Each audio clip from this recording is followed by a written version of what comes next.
Un saludo desde Chile, le habla Pía Sierra. Bienvenidos a la cuarta sesión del Manifiesto Libertario. En esta ocasión hablaremos de la inflación y ciclos económicos paradigmas keynesianos. Recuerden postear en Twitter con el hashtag Manifiesto Libertario. Iván Kachanowski es el licenciado en Administración de Empresas por la Universidad Católica Argentina, magistrando en Economía Aplicada y actualmente cursa el doctorando en Economía por la misma universidad. También se desempeña como investigador económico en la Fundación por el Progreso de Chile. Muy buenas noches, Iván. Buenas noches, Pía. Gracias. Buenas noches a todos. Estamos acá, bueno, en esta cuarta sesión de Manifiesto Libertario, donde vamos a hablar un poco de la inflación y el impacto que genera en la economía, generando ciclos. Como mencionó Pía, que quiera tuitear, usa este hashtag, Manifiesto Libertario. Voy a dividir la presentación en tres partes. Una primera parte teórica, explicando lo que es la inflación. Después ahí en esa misma parte teórica, o sea, todavía en la primera parte, vamos a ver cómo impacta en la tasa de interés y cómo se genera el ciclo económico. Después brevemente vamos a ver el caso argentino, que explica muy bien el fenómeno de inflación y ciclo económico. Vamos a ver un ejemplo práctico. Y por último, vamos a ver o hacer un breve comentario sobre la crisis subprime, que también fue de alguna manera un ciclo económico, y está este debate de si fue una crisis del mercado, una crisis del Estado. Vamos a tratar, después de ver un poco la teoría, qué fue lo que realmente pasó. Tengo entendido que hay un chat, me pueden interrumpir con preguntas en cualquier momento, o si quieren las pueden dejar para el final, eso lo dejo al criterio de ustedes. No me molesta que me interrumpan o que me pregunten al final, para mí es totalmente igual. Así que bueno, voy arrancando. Vamos a ver esta primera parte teórica hablando de inflación y tasa de interés. Empezando primeramente por lo que es inflación, ¿no? Y cuando nos preguntamos qué es inflación, por lo general esta es la típica definición que se da en cualquier manual de economía. Un aumento sostenido y generalizado de los precios de los bienes y servicios existentes en el mercado durante un periodo de tiempo que generalmente es un año. Marcar unas palabras en otro color, ¿no? Digamos, el aumento tiene que ser sostenido. ¿Qué quiere decir esto? Que no tiene que ser un aumento que dura poco tiempo, es un aumento sostenido en el tiempo, que van aumentando los precios y van aumentando y van aumentando. Generalizado, que afecta a varios bienes, porque a veces por ahí sube el precio de una determinada industria. Eso para los manuales de economía no es inflación. ¿No? Considera inflación cuando el aumento es en industrias generalizadas, ocurre en distintos bienes, en distintas industrias. Y por último, por lo general se hace el análisis en un periodo de tiempo, un año, y se saca la inflación anual.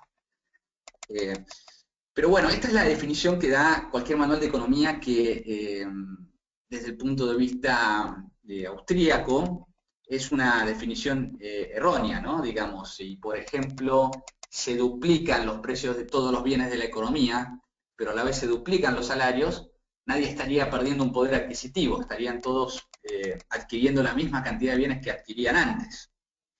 Es decir, tendrían que pagar más dinero por esos bienes, pero seguirían obteniendo la misma cantidad de bienes. Es decir, si compraban una hamburguesa a 100 pesos y ahora cuesta 200, si tienen los 200, siguen comprando la misma hamburguesa. Entonces, esta definición trae este problema, que no necesariamente un aumento sostenido y generalizado de los precios es sinónimo de pérdida en el poder adquisitivo del dinero. Por eso vamos a estudiar en esta presentación la alternativa, que es la propuesta de definición de inflación que brinda la escuela austríaca. Esta persona que ven acá es Ludwig von Mises, uno de los principales referentes, y él definía la inflación de la siguiente manera. Existe inflación cuando la oferta de dinero crece más que proporcionalmente que la demanda de dinero. Que leído así suena bastante raro o confuso, y ahora en breve vamos a ir viendo un ejemplo de a qué se refería exactamente con esto de oferta de dinero, demanda de dinero. Vamos a bajarlo un poco a tierra con un ejemplo. Y para entender la definición de Mises, lo primero que tenemos que entender es que la riqueza está en los bienes y no en los billetes o en el dinero. Es decir, existe una creencia que el tener dinero es sinónimo de tener riqueza, o que tener más dinero es tener más riqueza. Y eso no es así. Ese es el punto que quiere mostrar Mises con su definición y que vamos a tratar de explicar con este ejemplo.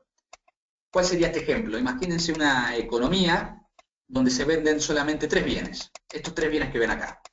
Una camisa, un pantalón y un par de zapatillas. Pero que quede claro, no es que se venden camisas, pantalones y zapatillas. En este ejemplo se vende un solo pantalón, una sola camisa y un solo par de zapatillas. Es decir, la economía tiene 3 bienes. Ahora, supongamos que la camisa cuesta 100.000 pesos chilenos. Los pantalones cuestan 300.000 pesos chilenos. Y las zapatillas cuestan otros 100.000 pesos chilenos. Es decir, si yo quisiera adquirir todos estos bienes, debería tener 500.000 pesos chilenos para poder comprarme todo el combo completo. Supongamos que mi sueldo es de 500.000 pesos. Entonces, hasta aquí podríamos afirmar que yo estoy capacitado para adquirir estos 3 bienes. Podría adquirirlos con el sueldo que tengo.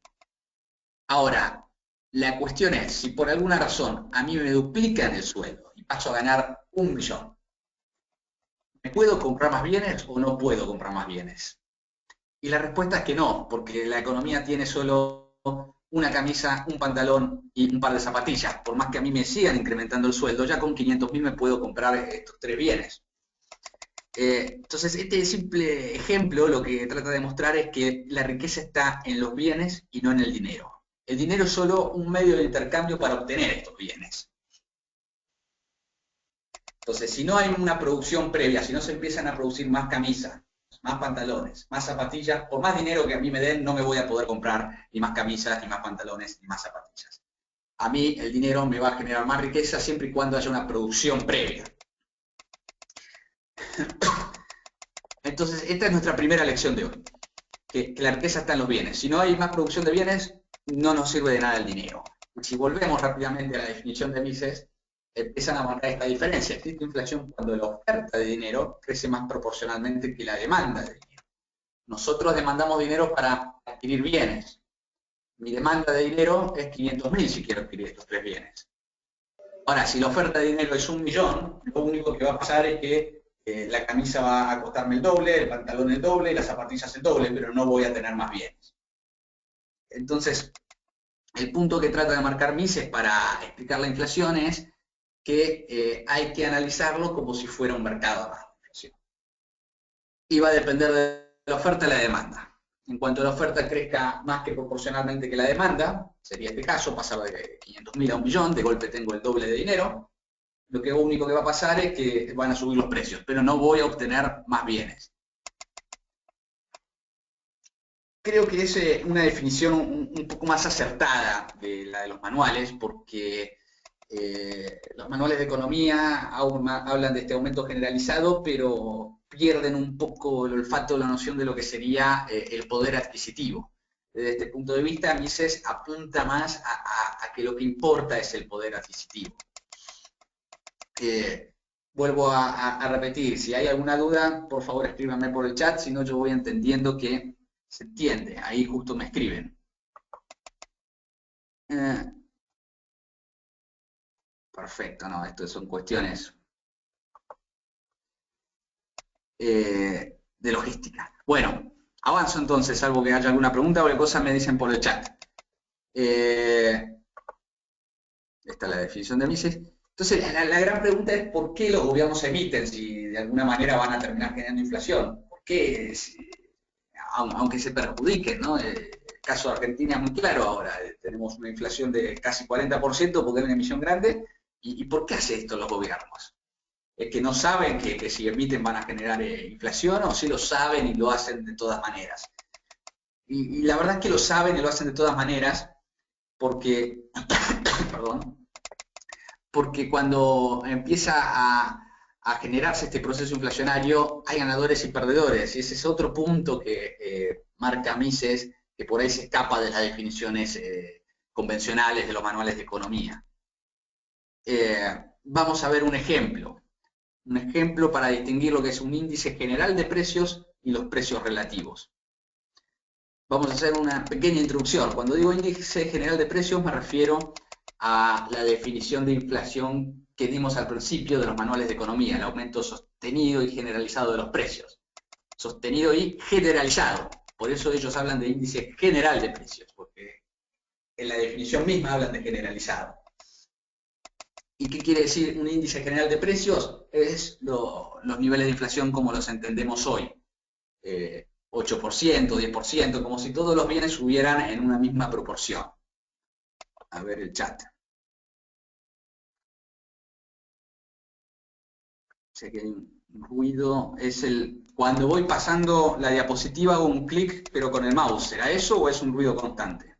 Es un ruido constante que suena tic tic tic tic a cada rato y muchas personas nos están reportando eso. En mi compu yo no siento ningún ruido, no sé si será por ahí, puedo moverme de salón a ver si hay alguna especie de eco o algo. No, no es un eco, es un tic tic. O sea, intenta dar ahorita el like, continuar a ver y te sigo escribiendo, ¿dale?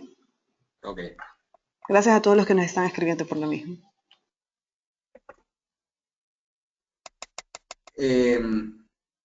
Bueno, entonces los manuales convencionales de economía hablan de índice general de precios como si fuera una inflación que afectara a todos los bienes. La inflación de este año fue un 10%, fue un 15%. Lo que Mises apunta con la definición que vimos, aparte de marcar la diferencia del poder adquisitivo, es que va a haber ganadores y perdedores. Lo que importa es ver los precios relativos. ¿Y qué entendemos por precios relativos? Vamos a verlos con un ejemplo. Supóngase que el Banco Central emite dinero.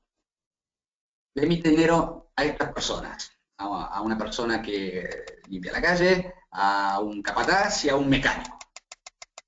Y el primer señor, el que limpia la calle, dice, bueno, voy a ir a un local de ropa y me voy a comprar una camisa, que la vende esta señora por 50.000 pesos chilenos.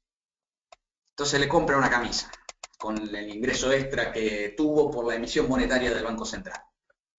El capataz hace lo mismo, va a la misma tienda y compra otra camisa. Y supongamos que el mecánico hace lo mismo. Entonces nuestro señor vendedor de camisas dice, bueno, la gente está demandando camisas, hay mayor poder adquisitivo, voy a aumentar el precio de las camisas porque me vienen a comprar más. Y ya las camisas no valen 50.000, sino que valen 60.000. Y luego de subir los precios, entonces esta persona, con los ingresos que tuvo, dijo, bueno, me voy a ir a comprar una hamburguesa. Y se la compra a este señor. Y este señor, con el ingreso que tuvo de vender la hamburguesa, dijo, bueno, yo me voy a ir a comprar un helado. Y el señor del helado estaba ahorrando y también quería comprar una camisa. Y va a comprar la camisa. Pero ¿qué sucede ahora? La camisa vale 60.000 y no 50.000. Entonces, ¿qué nos estamos diciendo, Mises, también aquí?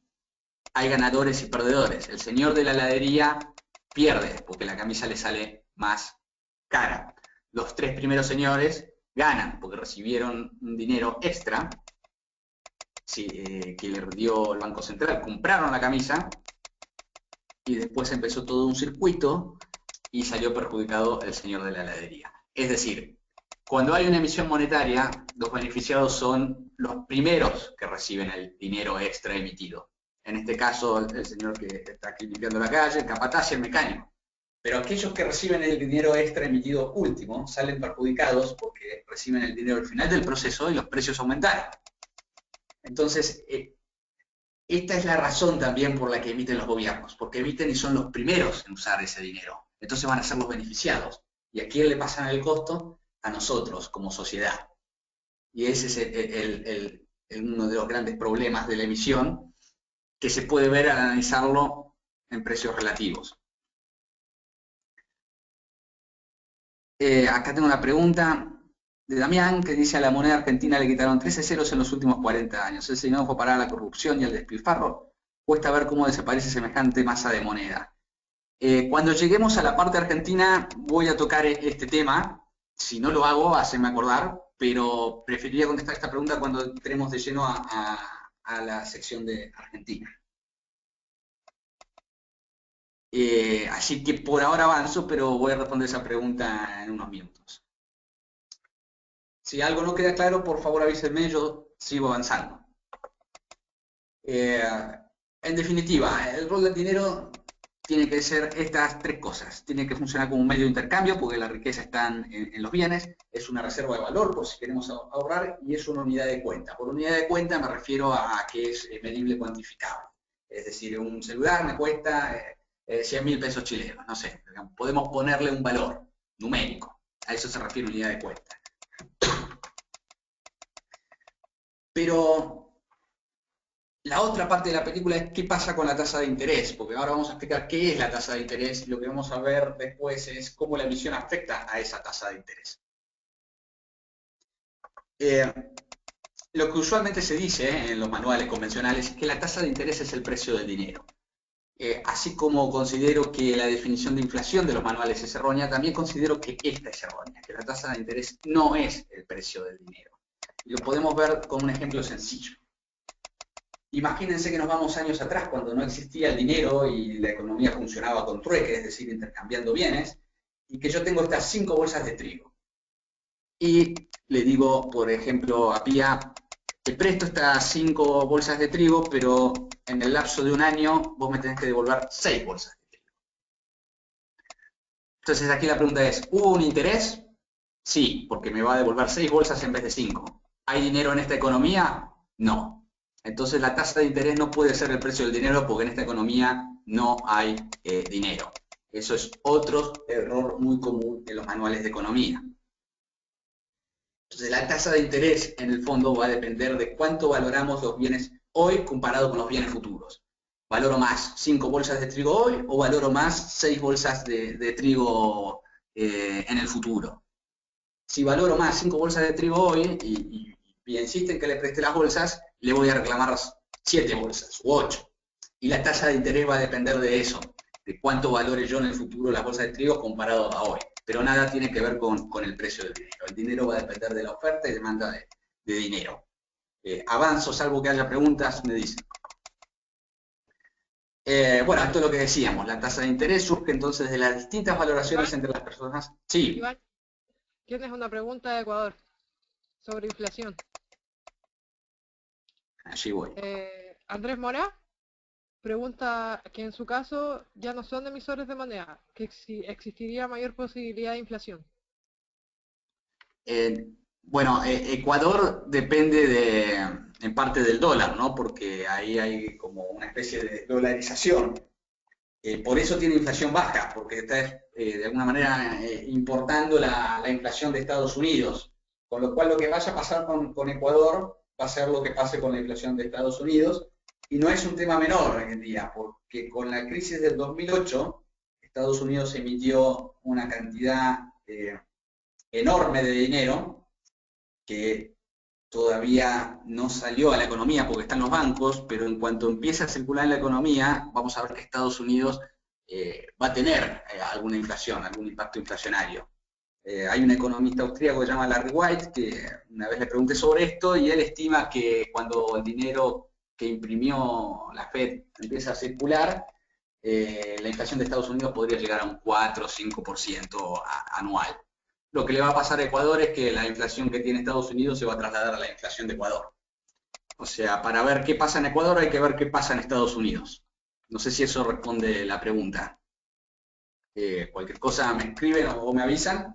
Mientras tanto sigo avanzando. Bueno, esto es lo que veníamos diciendo. La tasa de interés entonces surge de las distintas valoraciones entre las personas por los bienes presentes y futuros. Dependiendo cuánto valoremos los bienes presentes y futuros, va a haber una tasa de interés y yo decido prestar. Ahora, la gran pregunta es ¿cuál es la tasa de interés ideal?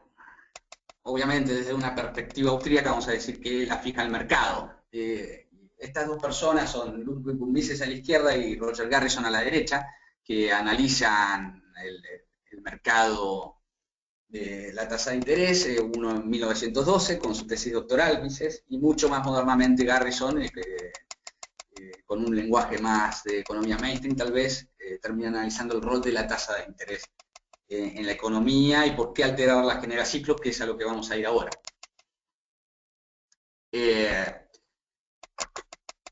Entonces, entendiendo qué se entiende por inflación y los efectos de emitir dinero, cómo impacta en la tasa de interés cuando hay una emisión monetaria. Esto es lo que nos queda ver ahora, el vínculo de estos dos conceptos. Explicamos que cuando hay emisión, por un lado hay inflación, porque la oferta de dinero supera la demanda de dinero, y en segundo lugar, también que se alteran los precios relativos, porque hay ganadores y perdedores. Aquellos que reciben primero el dinero se benefician y los que lo reciben último son los que se perjudican. Acuérdense del heladero. Ahora, cuando emitimos también hay un impacto en la tasa de interés. Y esto sería así, el Banco Central emite dinero. Lo que sucede es que va a terminar bajando la tasa de interés, aunque más que bajando, lo que sucede es que cuando empieza a haber inflación, en realidad la tasa de interés comienza a subir, pero hay un umbral de aceptación de la población, que según algunos economistas de Estados Unidos es 3-5%. En cuanto la tasa de interés supera el 3-5%, la gente se asusta y piensa que va a venir una crisis. Entonces, ante ese susto que tienen las personas, los bancos centrales deciden bajar la tasa de interés. A ver si me expreso mejor. Empieza a haber emisión, empieza a haber inflación. Supongamos que hay una inflación del 5%, siguen emitiendo, la inflación se va, no sé, al 10%. Y para equiparar con la inflación, la tasa de interés tiende a subir también, para compensar este efecto. Ahora, cuando la gente empieza a asustar, el Banco Central dice, no, mejor bajemos la tasa, no dejamos que suba más, porque si no, la gente no va a empezar a invertir en la economía, porque va a poner todo su dinero en el banco si sigue subiendo la tasa de interés.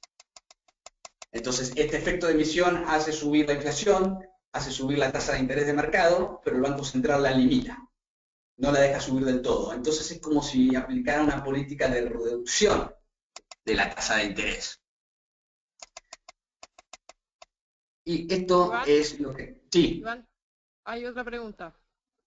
sí. María Celsa Rodríguez pregunta si la falta de una canasta de monedas en un país influye en su índice de inflación. ¿Si la falta de qué? De una canasta de monedas en un país.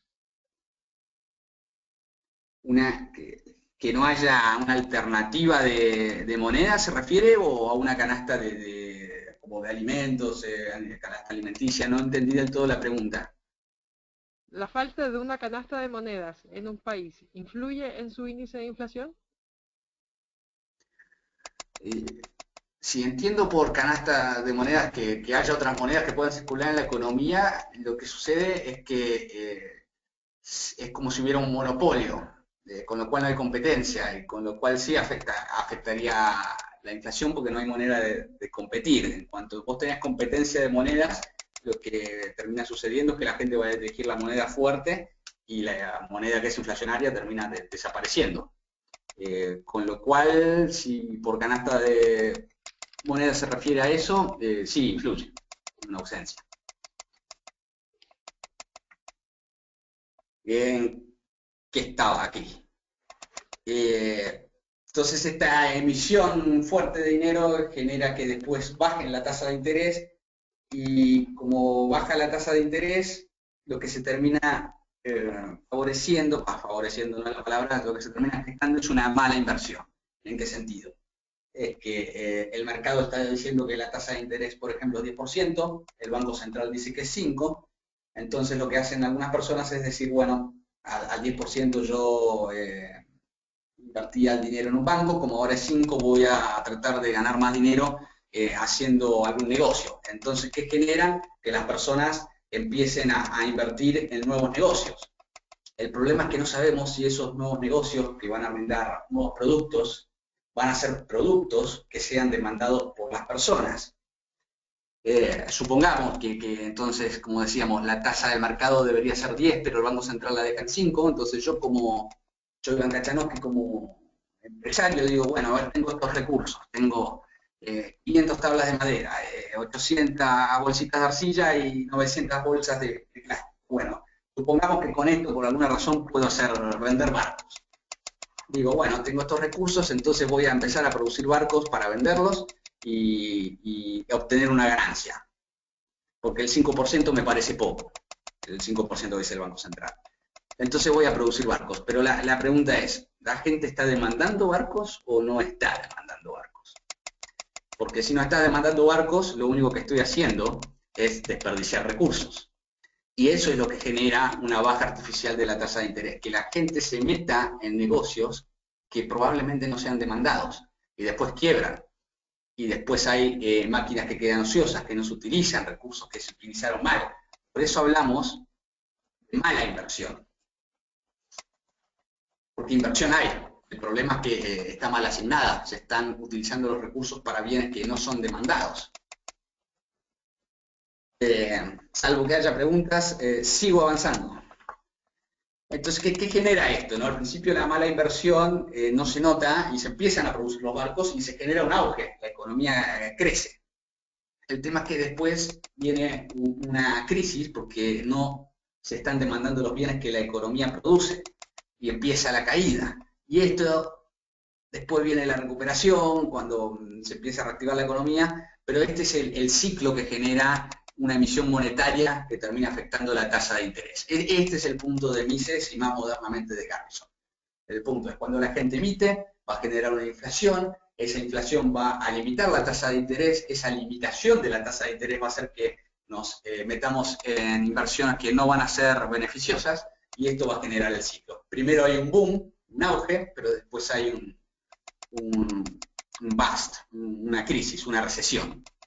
Y esa recesión la generan los bancos centrales con la tasa de interés, limitándola o anteriormente emitiendo. Este es el punto teórico clave de Mises. Si no me equivoco, acá es una cita de Mises que creo que resume en su libro La teoría del dinero y del crédito el punto. Dice, en síntesis, una expansión de la oferta monetaria por encima de la demanda de dinero genera una apariencia de ahorro que altera las proporciones temporales de los individuos. En un corto plazo la tasa de interés se reduce alentando malas inversiones que en un primer momento mostrarán un crecimiento de la economía, pero que no es sostenible. Finalmente, inevitablemente llega la caída y la recesión. Es un párrafo de su libro de La teoría del dinero y el crédito, en donde resume esto que estuvimos viendo acá.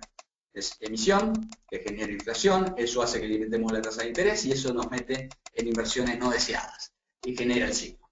El ciclo lo genera los gobiernos emitiendo. Esa es la conclusión de Mises, más modernamente de Garrison, pero es el punto de la escuela austríaca. Vamos a ver rápidamente el caso argentino que explica muy bien esto y de paso respondemos la pregunta de los 13 ceros que nos había hecho Damián, era el nombre creo. El caso argentino. Bueno, en primer lugar, ¿por qué gasta también la gente? Voy a ir pasándolo muy rápido porque no los quiero aburrir, pero lo que sucede es que los gobiernos emiten porque gastan mucho. Acá tiene de 2003 al 2013 cuánto aumentó el gasto público de Argentina en términos del PBI. Pasó de un 30 a un 47%. Son, en términos de PBI, 17 puntos es demasiado. Entonces hubo un gasto descomunal. Y ese gasto descomunal lo tuvieron que financiar mediante emisión. Ese gasto descomunal lo llevó a tener déficit. Acá ven el déficit. No se preocupen por las dos barras. Denle bola a la barra roja, que es la real. La otra es lo que dice el gobierno. Lo tengo dividido porque mienten tanto las estadísticas en Argentina que hay que hacer este tipo de análisis. Pero el punto es que el gasto nos lleva a tener un déficit. Y hay que financiar este déficit emitiendo. Esto es la emisión monetaria en términos anuales. ¿Cuánto se aumenta la cantidad de dinero que hay en la economía? Y llegamos a picos de 40% hace unos años, que es una cifra muy alta. Pocos países emiten así. No es coincidencia que después tuvimos una inflación de cerca del 40%.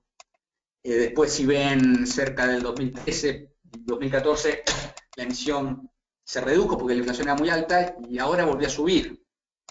Entonces acá vamos teniendo la parte del ciclo, ¿no? Se genera esta emisión. Y esta emisión después bueno, va a generar esta limitación de la tasa de interés y después más adelante vamos a ver cómo termina generando una recesión en la economía argentina. Pero como el fenómeno inflacionario es tan típico en Argentina, me tomé aquí el trabajo de mostrarles la historia de la inflación de Argentina, para que vean que nunca aprendimos. Si ustedes ven la línea roja es la inflación de Argentina y la línea azul es el incremento de la base monetaria, para que vean que hay una correlación, ¿no? Cada vez que la base monetaria sube, la inflación sube. Y tuve que cortar el eje porque tuvimos años que tuvimos una inflación descomunal. Ahí en el 89, en un año llegamos a tener una inflación anual de 3000%. Es una cosa muy poco vista, digamos, ¿no? O sea, hubo otros países que tuvieron inflaciones altas en la región. Y hubo países en Europa que tuvieron inflaciones mucho más altas, pero con la excusa de una guerra. Acá en Argentina lo hicimos gratuitamente. Y esto nos acerca a los 13 ceros que mencionaba Damiana. A ver si puedo ver en el chat la pregunta.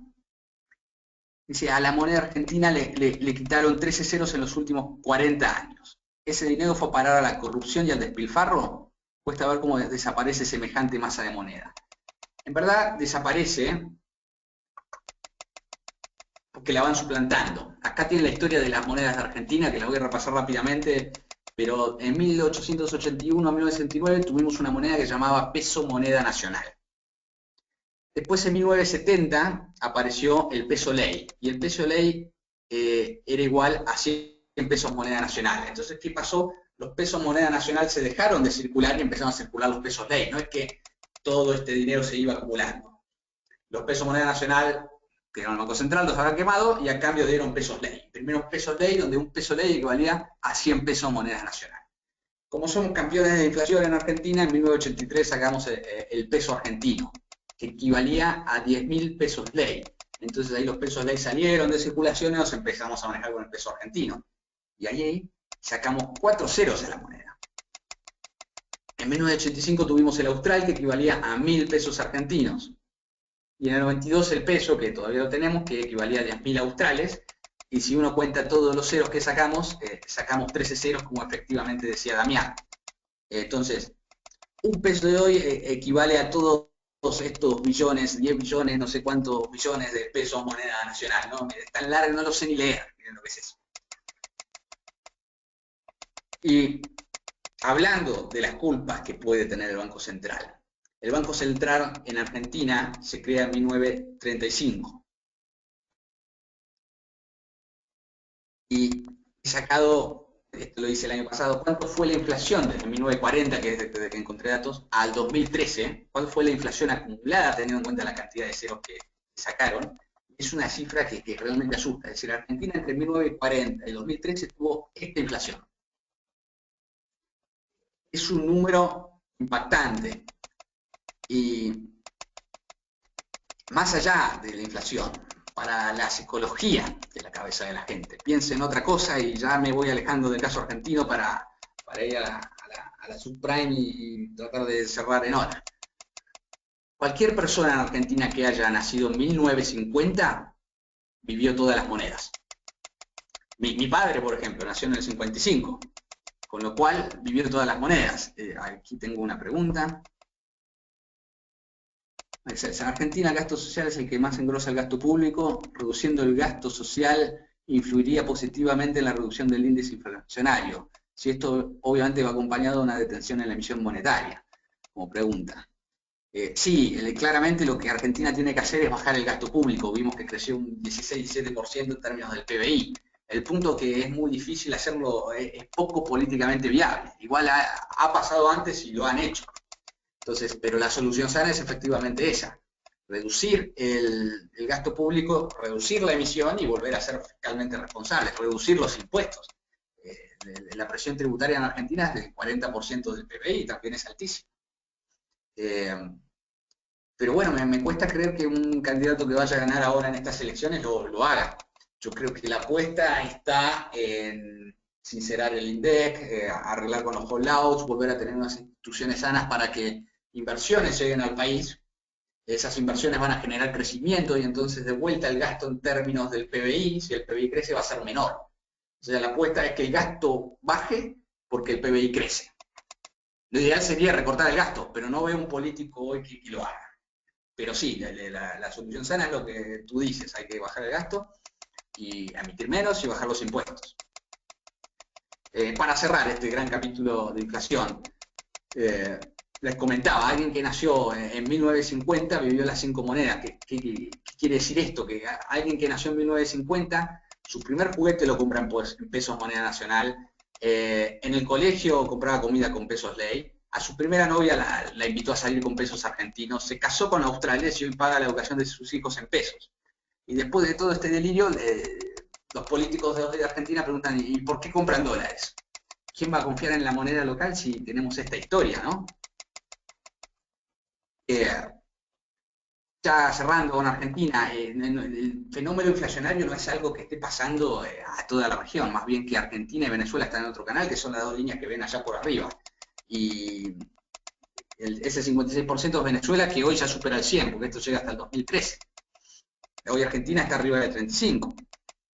Pero si uno ve la región, todos los países están cerca del 5% o incluso abajo. Y digamos, desde el punto de vista argentino no debería ser tan difícil. Es cruzar el río de la Plata y hay un país con una inflación relativamente baja. Es cruzar la cordillera de los Andes y también hay un país con una inflación baja. Y aquí pueden ver, sigan la línea punteada, el ciclo económico. Y todo esto con un precio de soja elevadísimo que generaba el crecimiento que ven al principio es más por la soja que otra cosa. Pero después cuando la soja empezó a aflojar, fíjense sobre todo en los últimos años cómo empezó la recesión. Tuvo el boom y la recesión. Y tengo una pregunta. Algo parecido sería lo que sucedió en Ecuador. El dólar llegó a costar 25.000 sucres, ¿verdad? No tengo muy claro el caso de Ecuador, pero lo más probable es que si llegó a costar eso, sí. Es exactamente un caso similar. Es que hubo una época que la región en general tenía este problema. Chile tuvo una inflación muy alta también, al igual que Brasil, etc. Pero hoy por hoy creo que el caso argentino ilustra bastante el punto de Mises. Vimos la emisión, no mostré las tasas de interés, que están altas, pero no tan altas como deberían estar, pero aquí se ve el ciclo. La primera caída corresponde por ahí más a la crisis subprime, pero después tenemos el boom y de vuelta la caída. Y me parece que me está quedando poco tiempo, así que vamos a ver muy brevemente el tema de la crisis subprime, hasta que Pía me interrumpa. La crisis subprime fue una burbuja inmobiliaria donde las casas se creían que tenían valor y de golpe nos dimos cuenta que tenían otro mucho más bajo y se generó una crisis. La discusión es si la crisis fue del mercado o fue del Estado, porque lo que pareciera dominar es que fue una crisis del mercado. Y yo lo que quiero mostrar es que fue una crisis del Estado. ¿Qué dicen los que dicen que fue una crisis del mercado? Que fue impulsado por la avaricia de los empresarios, de banqueros, de gente que tenía dinero, pero echar la culpa de crisis a la avaricia no es muy serio. Digamos. La avaricia de alguna manera es como la gravedad, siempre existió. Es como si un avión se cae, yo no le voy a echar la culpa a la gravedad. La gravedad estuvo y siempre está. Bueno, la avaricia también siempre estuvo y siempre va a estar. Y la crisis no la generaba la avaricia. No es que la gente de golpe se volvió avara y entonces se generó la crisis. No, siempre estuvo. No alcanza para explicar la crisis. Y de hecho, si empezamos a ver cuál fue el rol del Estado, fue muy interventor. Entonces, mi tesis para cerrar este webinar es que fue una crisis del Estado por 4 razones, y esto lo van a encontrar muy bien resumido en un paper de Adrián Rabier. Primera cuestión, la Federal House Administration, que es una entidad estatal, en 1934, por ley, se exigía que aquellos que quieran comprar una casa tenían que abonar el 20% del valor de la casa, para tener un mínimo de seguridad. Bueno, en el 2004 se modificó esa ley para que sea un 3%. El Estado exigió que no sea 20%, que sea un 3%, porque hay gente que tiene que acceder a la vivienda. Entonces, primera intervención del Estado. Segunda, la Community Reinvestment Act. Se elaboró por primera vez en 1977 con la presidencia de Carter y tuvo modificaciones en el 89 y el 95. Y lo que exigía esta acta es que debían prestar dinero a las clases menos favorecidas. Y después, esta entidad que se llama Association of Community Organization for Reform Now, la ACORN, empezó a meterle presión a los bancos para que le presten dinero a las clases menos favorecidas para que compren su vivienda. Todo esto bajo un discurso pintado de desigualdad, ¿no? Digamos, hay que fomentar la igualdad, entonces todos deben tener una casa, pero ¿a qué costo? Tercero, el Department of Housing and Urban Development. En 1993 empezó acciones legales a bancos que no prestaban, que no otorgaban préstamos de hipotecas. Los presionaban legalmente a los bancos. Y este es otro organismo estatal. Cuatro, el Congreso presiona a Fannie Mae y Freddie Mac para que también otorgue préstamos. Entonces tenemos 4 intervenciones muy claras aquí del Estado, donde exigían a los bancos que tomen préstamos riesgosos. Entonces después cuando las cosas salen mal, no podemos decir tan sencillamente fue culpa del mercado cuando hubo 4 intervenciones así de fuertes. Lo que preocupaba al gobierno, y lo cual me parece bien, era, bueno, hay gente que no tiene casa. Ahora, por querer darle casa a gente que no tiene, lo que terminó pasando es que gente que tenía casa la terminó perdiendo, porque se hacían impagables los alquileres. Entonces, el remedio se volvió peor que la enfermedad. Y encima, con el descaro de decir que la crisis fue del mercado, no del Estado. ¿Qué fue lo peor? Que cuando empezaron los salvatajes, tengo una pregunta en el chat.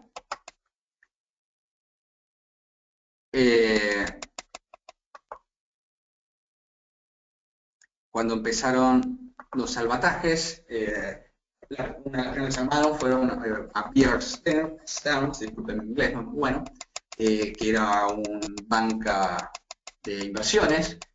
Salvaron a Freddie Mac y Fannie Mae porque fueron estimulados por el gobierno para tomar préstamos riesgosos. Después la aseguradora de riesgos AIG también tuvo que ser salvada. El mismo problema tenía Lehman Brothers, que era una financiera como Bear Stearns, pero Lehman Brothers no fue salvada. La dejaron caer.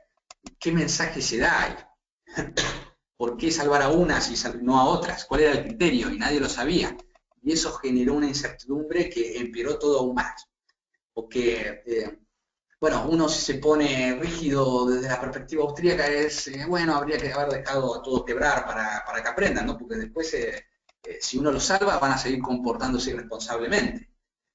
Si uno se pone un poco más blando, podría decir, bueno, por lo menos que el criterio de salvataje haya sido claro. Por ejemplo, y miren, aquellas empresas que están líquidas o que van a tener liquidez en los próximos años o año y medio van a ser salvadas, el resto no.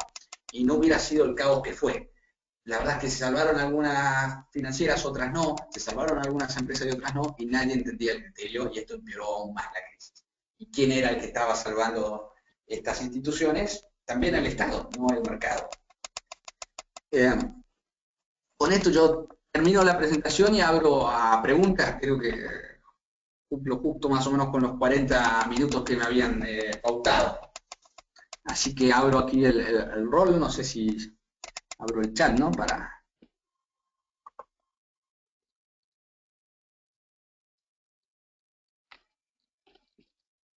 Ahora tenemos 15 minutos de preguntas.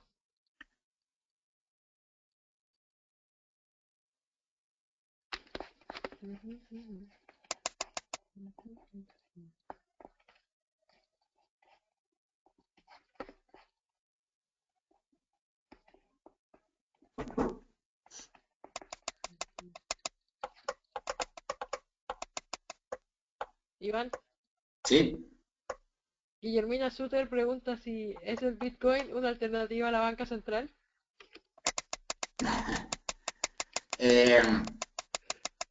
Yo no soy un gran fanático del Bitcoin, pero en parte porque no lo entiendo del todo. Entiendo, sí, que hay un logaritmo, que hay un límite a la emisión, hasta ahí entiendo, ¿no? Pero por lo poco que entiendo, la gente que tiene Bitcoin se respalda en el dólar o en el oro, lo cual me hace pensar que en verdad la moneda es entonces el dólar o el oro, realmente. Pero la verdad, Bitcoin no es un tema que haya incursionado mucho. Me parece mejor por ahora la alternativa de Hayek, aunque no se lleve a fondo, que es la de la competencia de monedas.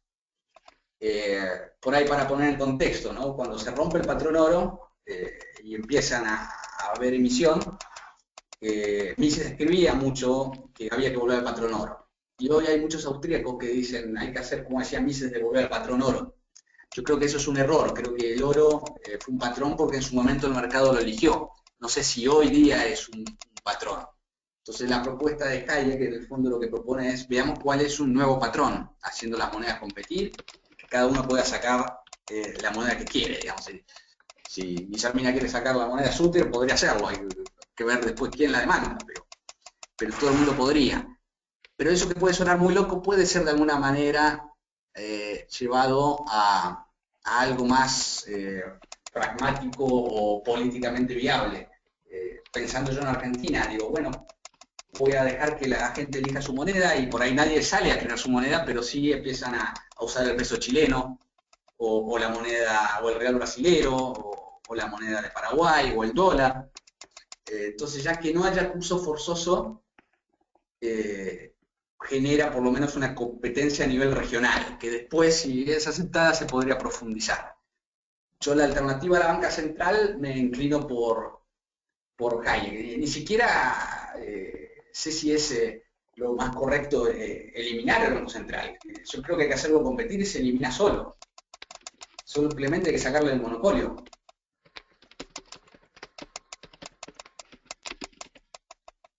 Guillermina, ¿alguna duda?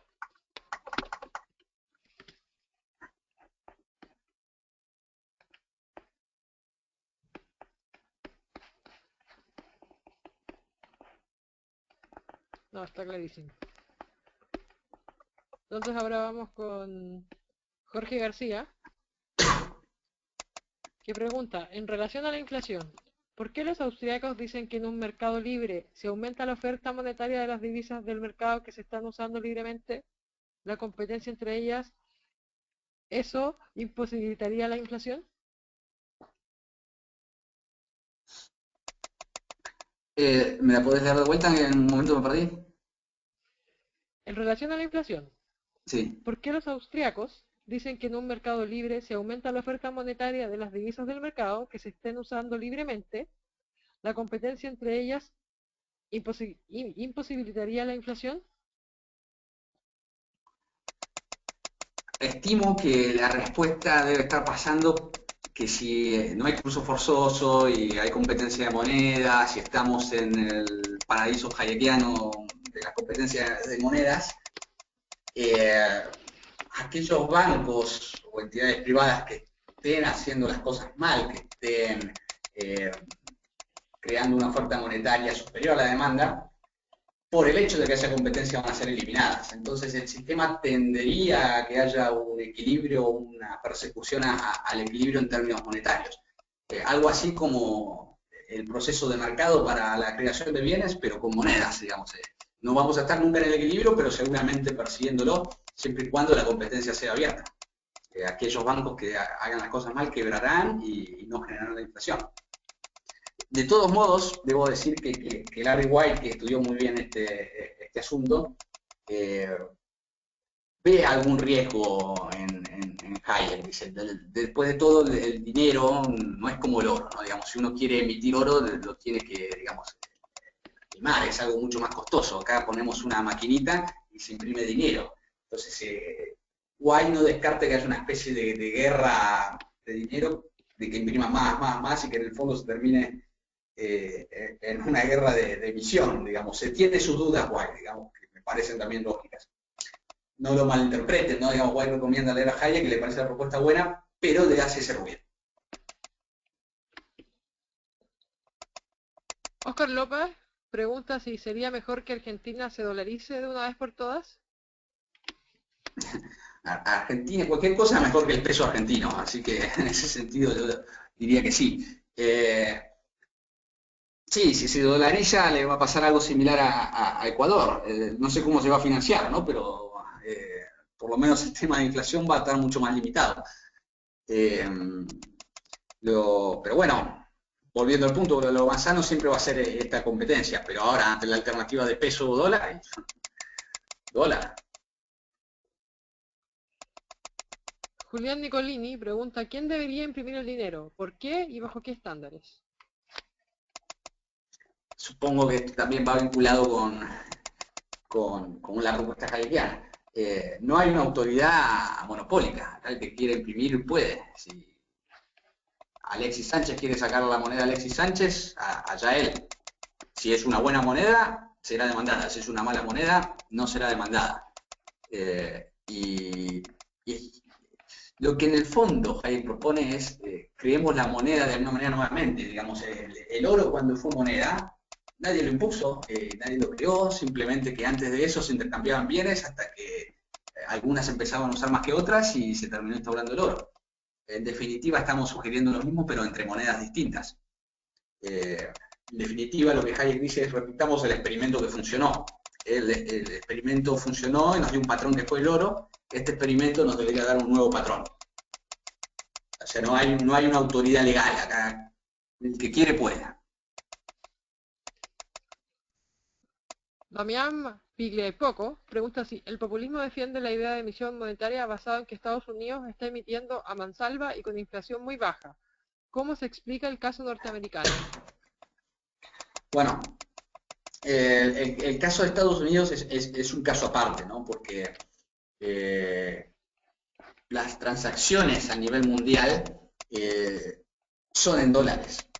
Entonces, Estados Unidos podrá estar imprimiendo mucho, es decir, incrementando la oferta de dinero, pero la demanda del dólar es muy alta también.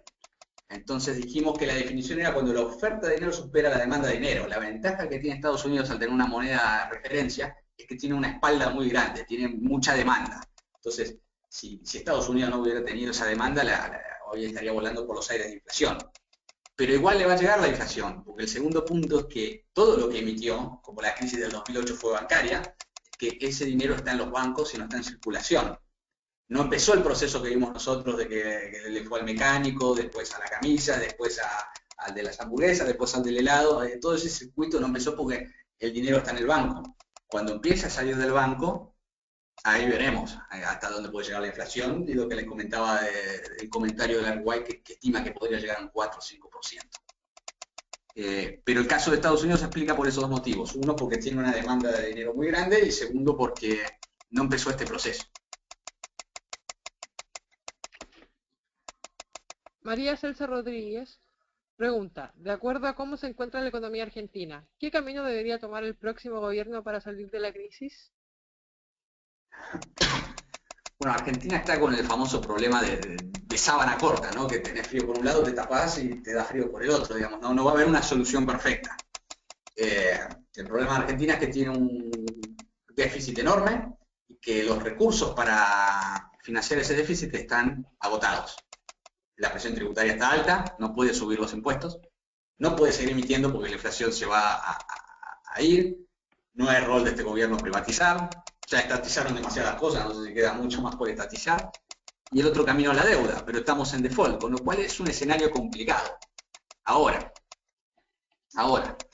si por algún milagro ganaría alguien que no sea el kirchnerismo, por ahí Macri, y que pueda hacer un poco las cosas mejor, creo que la apuesta debería ser hacer las siguientes tres cosas. Primero, sincerar el INDEC. Segundo, eliminar el cepo a las importaciones y sincerar también el tipo de cambio. Y tercero, arreglar con los holdouts.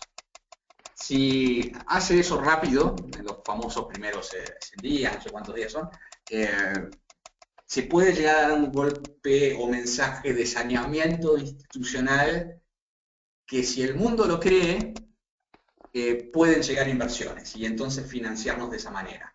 Porque ¿cuál es la ventaja a diferencia del 2001?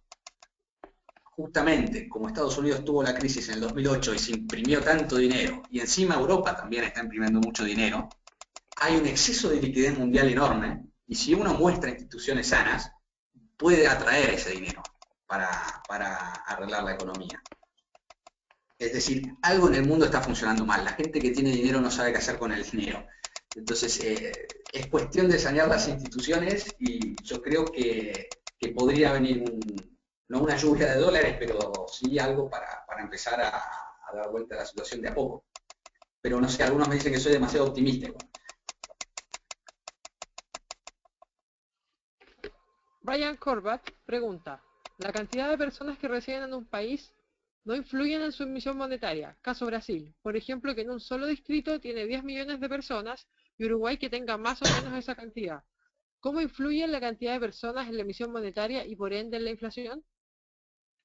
Bueno, la cantidad de personas va a influir en la demanda de dinero. Más personas, más demanda de dinero a nivel global. Con lo cual, si hay más demanda, va a haber más oferta. Es decir, es lógico que haya una mayor masa de moneda en poblaciones más grandes. El tema es que este crecimiento sea acorde. Bueno, en definitiva era un poco lo que trataba de plantear Milton Friedman, ¿no? Con su regla monetaria. Lo que pasa que, a mi juicio, él creía que podía preverla cuando por ahí no es tan fácil de prever y es algo más espontáneo. Pero sí, más personas es más demanda y más demanda va a implicar más oferta, es decir, más cantidad de dinero. Lo cual no quiere decir más inflación, siempre va a ser más inflación si se van de mambo con esta oferta monetaria. De mambo, perdón, si se imprimen de más.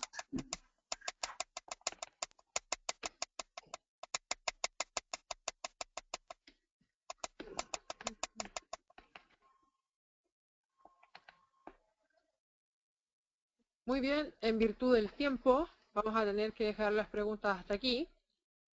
Iván, muchas gracias por acompañarnos. Gracias a vos y a Estudiantes por la Libertad por la invitación. Espero que nos puedas seguir acompañando en los próximos webinars. Los quiero dejar a todos invitados para el próximo webinar, que es de República, Democracia y Sistemas de Gobierno, con Ignacio Ibáñez, el próximo miércoles a la misma hora y por este mismo canal. Muchas gracias también a Mauri Franco, que es la directora del equipo de webinars de Es Libertad. Hasta pronto.